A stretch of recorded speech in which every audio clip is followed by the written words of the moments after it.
Hi everyone, Steph Pastore with Long Realty. I'm making today's video about what buyers and sellers need to know about the home inspection period of purchasing or selling a home.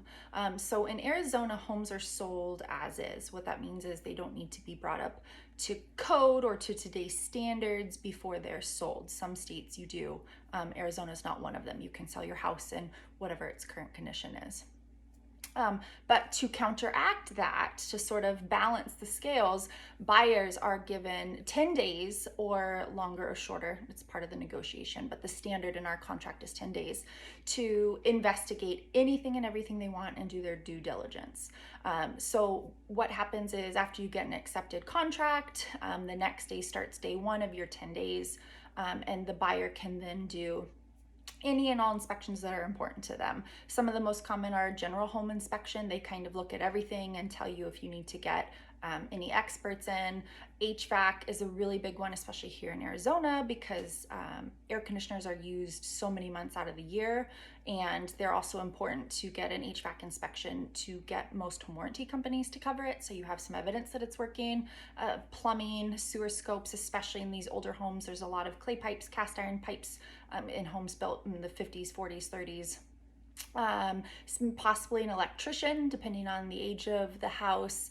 And then you also want to get a roofer in, and you want to get termites in. So those are some of the standard ones, but that's not all that a buyer has to look at. They're also allowed to investigate anything that's materially important to them. So maybe you've got kids and you need to verify that the house is in fact in the school district you think it's in.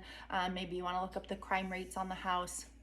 Maybe you want to get a survey done because you've got questions about lot lines or just the square footage. You want to verify that. So really it's on the buyer to investigate anything that's important to them. And that's where it is really important to have a good relationship with your agent, so that if you're a first-time home buyer, you have no idea what kind of inspections you should be doing or really what to look for. So we try to give you those lists and the basic inspections and why they're important, and then leave it up to you to decide which ones you want to do and help you get resources if you want to go beyond those sort of standard inspections with whatever it is you want to look up. We're here to help you make sure that you are buying the house you want to buy. Now, in today's market, which we kind of talked about a little bit last week being a seller's market, what does this mean for you, the inspection? So you find a million things wrong with the house. Are they all going to be repaired? No, because as we talked about, Arizona is an as-is state. So the seller is not legally obligated to repair any of the mistakes or issues that come up with the house. But there are some standard ones that are usually pretty reasonable to ask for. And that's sort of what brings me into why, as a seller, do I care about the inspection period? The buyers can do whatever they want. Well, it's true. It's important for the buyers because they need to know what they're getting into and to make sure they can take care of the house. It's important for the sellers because no matter the market, there are some things that everybody is going to want fixed. For example, if the HVAC won't even turn on, nobody's going to buy a house in July without it being cooled. So if it's an older unit but it's working, that's fine because the home is sold as is. But if there's no heating or cooling to the property, if there's an active roof leak and water coming into the house, if there are clear evidence of termites, which in Arizona every house has termites or will have termites or has been treated for termites, so it's really common. Those are the things you might want to look for. So if you're a seller selling the house, yeah, you're probably not going to do a bunch of the nitpicky things or small ticket items, but you should be aware that there are a certain standard of things, being the roof, being the HVAC, that people are going to want. No matter, even if they're a cash buyer, an investor, whatever it is, they're going to want certain foundational things working about a house. Now, if I had a seller listing the house, would I advise them to go ahead and do inspections first so that they know what's coming? No, I wouldn't, because if you've lived in a house especially, you have a good idea of what the age of things are, and I would wait.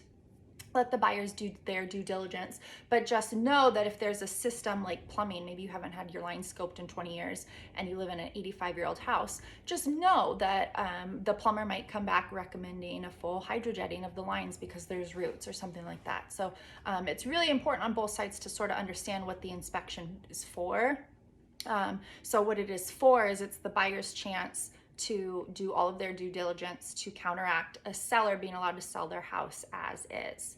And then lastly, on the seller side, why this is so important, you get to sell your house, whatever condition it's in. And that is great. It's good news. You can list your house tomorrow if you decide to. But what you are required to do is to disclose anything you know that's wrong with the house. And sometimes sellers get sort of scared on it, like, well, should I write, that we had this leak last year, but we had a plumber out and we fix it? Yes, you should, because the only way a seller can get in trouble is if they've been found to have not disclosed something they know that's wrong with the house. So one of my brokers at a class once described the disclosures. It's sort of the best way I've ever heard, is to think of them as the umbrella that protects you from any kind of lawsuit. So you are allowed to sell your house as is, but you've got to write down anything you know about it, and you've got to disclose it to the other party. And most cases, none of these things are going to be shocking. We know that a house is going to have some roof issues over the years, or that the HVAC's going to leak at the end of its life and cause a problem, and now you've got a new one in. So 9 times out of 10, it's fine, and filling out your disclosures doesn't scare a buyer away from the property. It just gives them the information and it protects you. So that is sort of in a nutshell what the 10-day, plus or minus a few days, depending on negotiations, what the 10-day inspection period is for. It's a really important period for buyers. It's also an important period for sellers, just because I know they get anxious to sell their house, and then they want to find out what the reports say, which buyers are required to disclose all reports on a house that they do. So I hope this was helpful. If you've got any more questions, or you've been thinking about buying or selling, please always feel free to give me a call or a text, 520-444-8175. I hope you all have a great day.